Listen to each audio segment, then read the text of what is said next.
some big news as new alleged victims have come forward in the Vince McMahon scandal that could change the entire shape of the trial against him, potential legal charges he could be facing at the federal level, and the other lawsuit that is levied against him.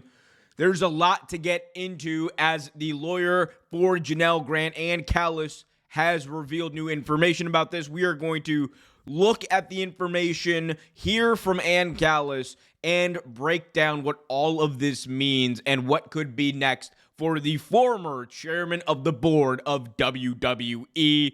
Before we get into any of that, though, be sure to leave a like, subscribe, and hit that notification bell so you get notified whenever a new video is released. All right, so as we have chronicled throughout the entire year, this Vince McMahon lawsuit, specifically the one with former WWE employee Janelle Grant, has taken a lot of twists and turns. It was paused because there were reportedly federal investigators looking into Vince McMahon for trafficking. The lawsuit itself was what led to Vince being ousted from Power and TKO. And now we are hearing from Ann Callis, who is the lawyer for Janelle Grant, that there are more alleged victims who have come forward. This was in an exclusive piece and report from SC Scoops that we are going to take a look at now. The full report is available in the link in the description. This is by BJ Bethel. Ann Callis, one of the attorneys representing Janelle Grant in a civil complaint filed against Vince McMahon, the former president of World Wrestling Entertainment, in January, said Grant's lawsuit against WWE and Vince McMahon has inspired other women in the wrestling industry to come forward with stories of abuse. Callis credited Grant with allowing other women in the wrestling industry to reach out. Quote, "I can say generally, Janelle has been courageous in speaking out about her situation," unquote. Callis said, quote, "Her hope is she is an example to other people who feel that they are not alone and they can speak out themselves, and we have been seeing that. I have had several people contact me, and we are doing vetting and going through that process," unquote. Callis said, while other women have contacted her following Grant's case, her federal civil suit against McMahon, John Laurinaitis, and World Wrestling Entertainment is in a stay until December 11th. This comes after a request was made by the FBI and federal investigators who were looking into McMahon in a separate federal criminal case. Callis, who said she couldn't talk about Grant's NDA specifically, spoke with SC Scoops about non-disclosure agreements in general and the impact they've had on people in the workplace. Here's the quote from Callis. "They have been weaponized, and I think that's why recent laws have been passed in order to protect men and women who have previously been sexually harassed or assaulted in the workplace," Callis said. In 2022, the Speak Out Act was passed, making it illegal for non-disclosure agreements to prohibit men and women from coming forward if they were sexually harassed or assaulted.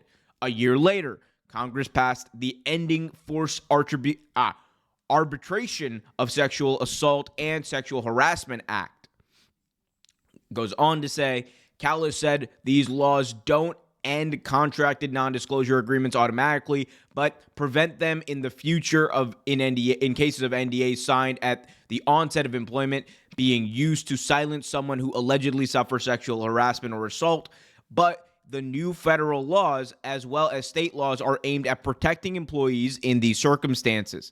According to the American Bar Association, 82% of employees in the U.S. have signed arbitration agreements with their employers when they fill out paperwork starting a new job.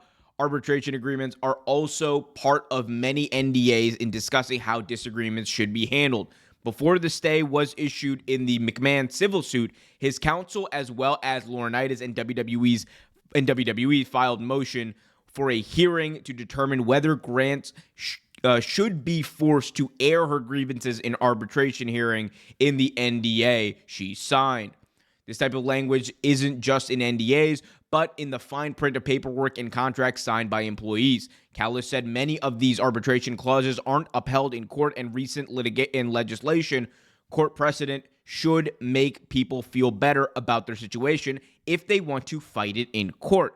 Quote, when you're faced with a multinational corporation or a multi-billion-dollar company, there's a lot of roadblocks that you will see when you are faced with protecting your children and feeding them, unquote, Callis says.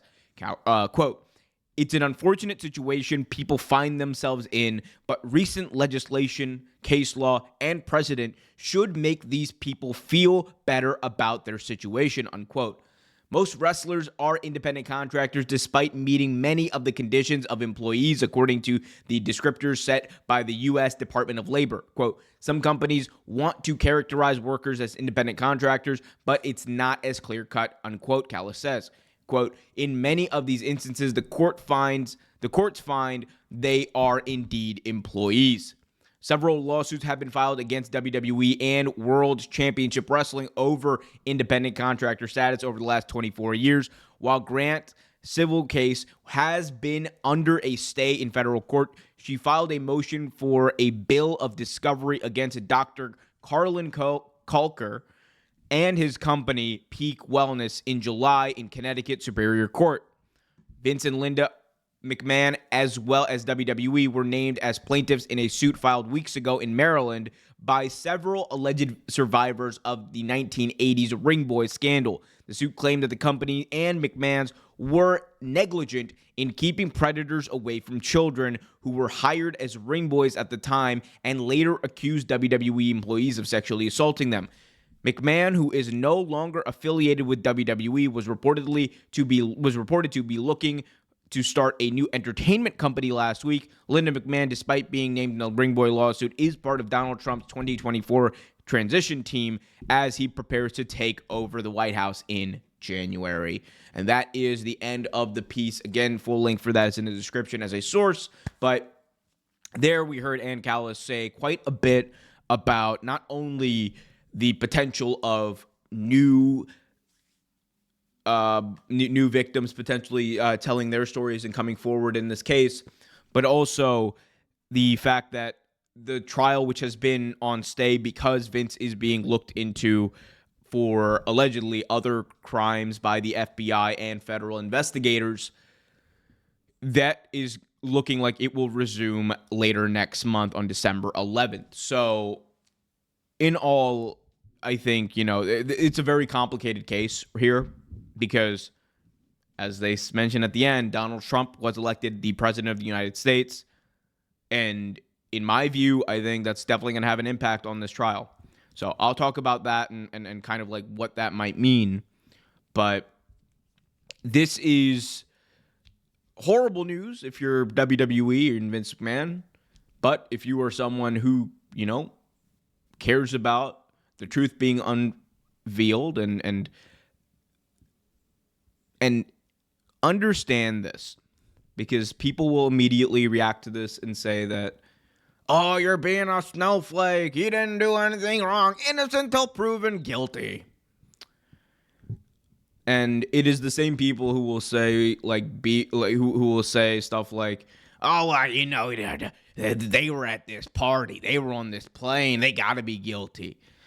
It's so funny to me how people will, grab onto any little thing to fit their narrative, but the second that something doesn't fit their narrative or they don't want to hear, they'll just pretend like it doesn't exist. The fact of the matter is that Vince McMahon and his reputation precede him.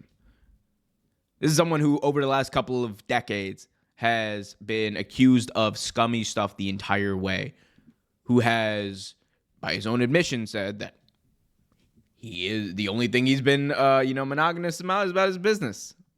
Is someone who has flaunted his affairs in the face of his employees.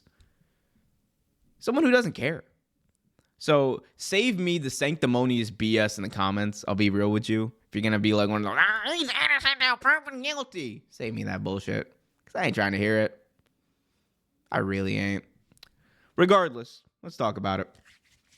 So potentially new accusers coming forward.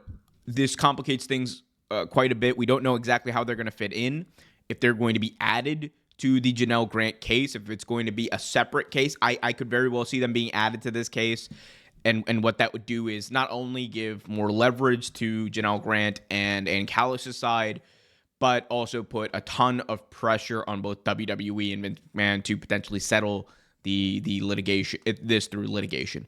I think, I don't want to speak for Ann Callis. I don't know what she has said about this specifically in the past, but I do think, this specific case will probably be finished through some sort of settlement. I think definitely with WWE TKO, they are definitely going to settle. I could see the very same for John Laurinaitis. Vince is a bit of a different story, because for Ann Callis, this has seemed to have been a bit of a crusade. I think the personal nature in which she has gone after McMahon and his actions and alleged behavior over the last couple of years and decades, I think that one might be a bit more complicated to solve and to settle, but we'll see. I also think, it's just adds to the toxicity and the baggage of McMahon, because we know that there are other NDAs out there. We know that there's one that is in the multi-million-dollar range, specifically one that's in the multi-million-dollar range that was agreed upon, an NDA that was agreed upon by an employee who Vince had allegedly sexually assaulted. So we know that exists. We know that Sable sued WWE for harassment. We know that there is a long track record here that we know of. So I would not be surprised to think that there are more in the wrestling industry, that there are potentially more women who have been assaulted or abused by Vince. Remember, this is someone who knew that Mel Phillips was molesting children, admitted to it in a New York Post interview, and then hired him back. And again, for those of you in the comments, innocent till proven guilty, save me the sanctimonious BS. This is the dude you're trying to protect? Someone who hires back people that he knows have a, quote, problem with little kids?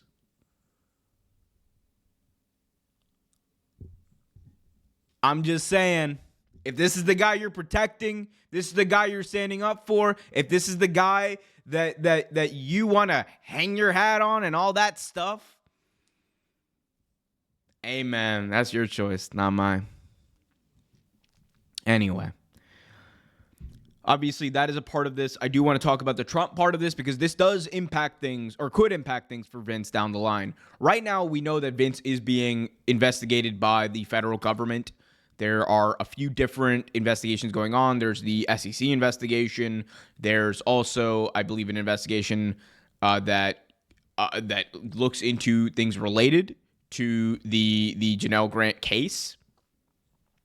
And with Trump being in office, and remember this, politics, regardless of party affiliation, does not matter.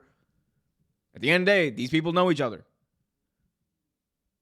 Powerful people know each other, and powerful people tend to protect other powerful people. So I would not be surprised that when Trump and his Justice Department are in office, any investigation into McMahon probably stops. I would not be surprised if charges were even filed against McMahon for anything and any wrongdoing, whether it be SEC or otherwise, that Trump would give him a pardon. Remember, his wife, Linda McMahon, is on his transition team. His wife, Linda McMahon, managed his super PAC for years. His wife, Linda McMahon, served in his previous administration. The powerful elite all know each other, and they only look out for them. They don't look out for common people, but they do look out for other billionaires and millionaires. So that complicates things, obviously, there. It's not going to impact the civil suit, obviously. But as far as any federal investigation in McMahon, it does not seem like that is looking likely to move forward, in my view. Again, as modest as a view as it can be. So, we'll see. There's obviously a lot going on. Ann Callis is very... She's very good about sharing information about this case. I'm sure that this is not going to be the only one or only comment we hear before the December 11th continuation of this trial, but we will keep you posted as things develop, guys. Let us know in the comment section what you guys think, but save me the sanctimonious BS. Until next time, be happy, be healthy, and as always, keep it real.